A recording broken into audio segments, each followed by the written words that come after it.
gave 3 really good tips, and you could probably give some more, but the first one, and you said it throughout, kind of is peppered throughout, is having a nighttime routine so that your brain and your body understands is we're now winding down and we're getting ready to go to sleep. Yeah. That was huge.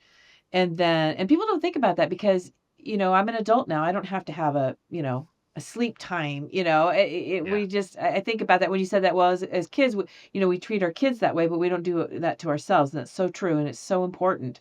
And then the other was, what did you call it? The worry time. I Yeah. love that. Constructive So constructive worry is the name of the technique. constructive worry. That's what Yeah. it was. Yeah. Yeah. So that it's a time set aside, that 20 minutes where you can just do a brain dump, and you can put out those worries on paper, and you can also find solutions so that you're getting it out of your head. That makes complete sense. Yeah. And then the third one was, if you can't fall back to sleep, give yourself 15, 20 minutes. And if you feel yourself getting more frustrated, it's time to get out of bed and go find a quiet corner, do some meditation or read, or just do breathing. Breathing exercises are great for me. That's my number one go-to. They Yeah. always get me calmed down. Yeah. And Same here. then try going back to bed.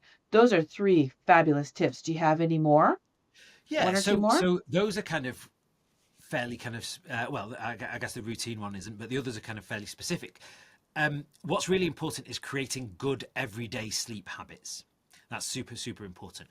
Some of them are things that we do during the daytime that Mhm. will lay the foundations for having a good night's sleep, and some of them are things that we're perhaps a little bit more used to hearing about that you would do at nighttime. So at nighttime, um, routine is a really important one, but the other thing that's really important is your sleep environment. So Mm. the bedroom, the Yes. environment in your bedroom. And the three things that are really important there are light, noise, and temperature. Mhm.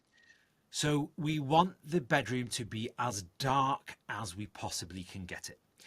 We know that the darker the better, ideally, so that if you put your hand in front of your face, you can't see the outline of your hand. Oh, That's the wow. ideal scenario, because we know that if you can omit all light, if you can get it really pitch black, you are likely to fall asleep faster and you are likely to sleep deeper and get a better Mm. quality of sleep.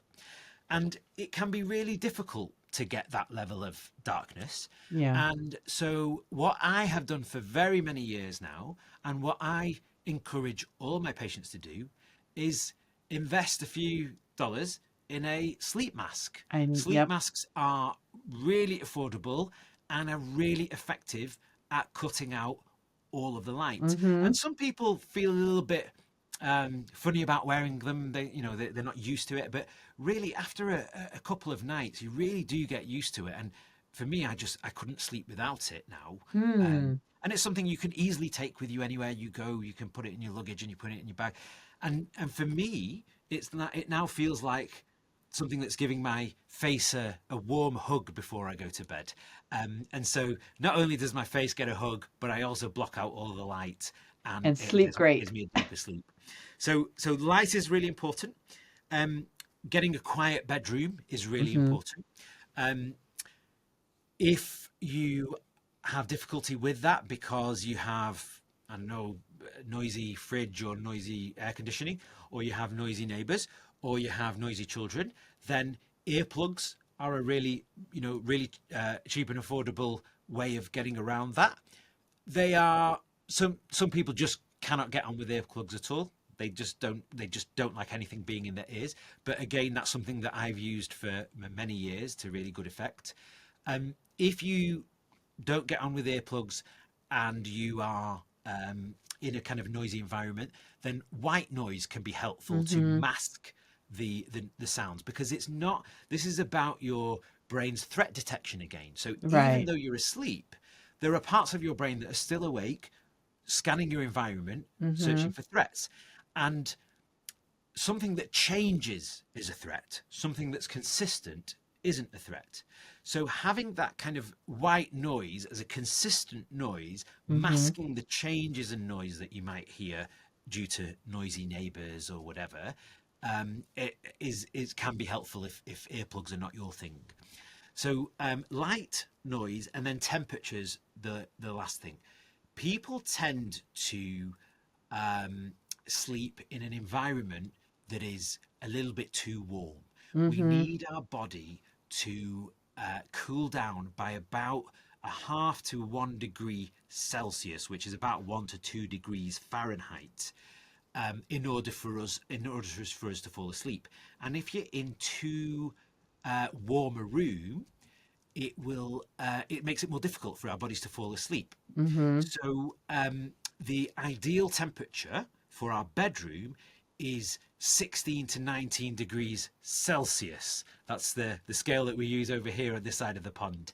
I think that's somewhere between 60 to 66 Fahrenheit. So Mm-hmm. it's a bit cooler than a lot of people will have it. But that slightly cooler temperature and you don't need to measure it. It just has to be a little bit, perhaps a little bit cooler than you'd like, not cold. If it's too cold, that will impair your sleep. We just want it Right. nice and cool.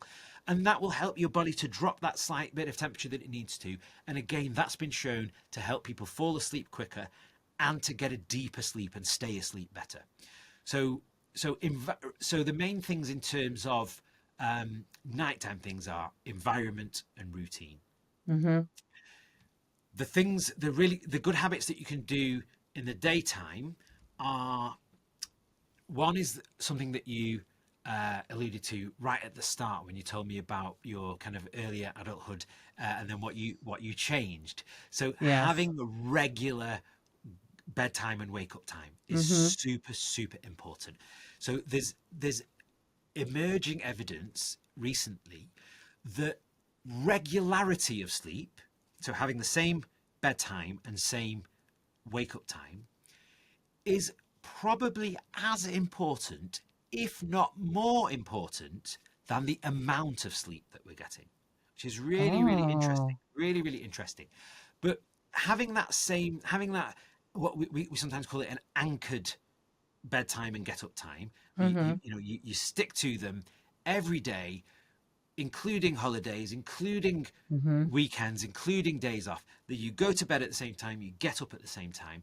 That's really, really helpful for really kind of promoting a good circadian rhythm, this natural 24-hour cycle of Oh. your body clock, the wakefulness and sleepiness of your Right. body clock. And it really helps you to both to get better quality sleep Mm-hmm. and to feel better and more alert during the daytime. So it Mm-hmm. helps, both during the day and at night time. So anchoring your bedtime and your wake up time is a really, really important one. And the other really, really important one, um, that you can do during the day to help your nighttime sleep, is getting outside to get natural sunlight. Yeah. That's Vitamin really, D. really, again, for your circadian rhythm. It's really, really good at improving your alertness during the day and helping to really embed or ingrain your circadian rhythm to help you to sleep better at nighttime as well. And it also, the more natural sunlight that we get during the day, the more it protects us against the harmful effects of artificial light and blue light that we get from artificial lighting and from screens. So you can absolutely counteract that by getting more sunlight during the day. Well, you know what? I'm doing a lot of right things.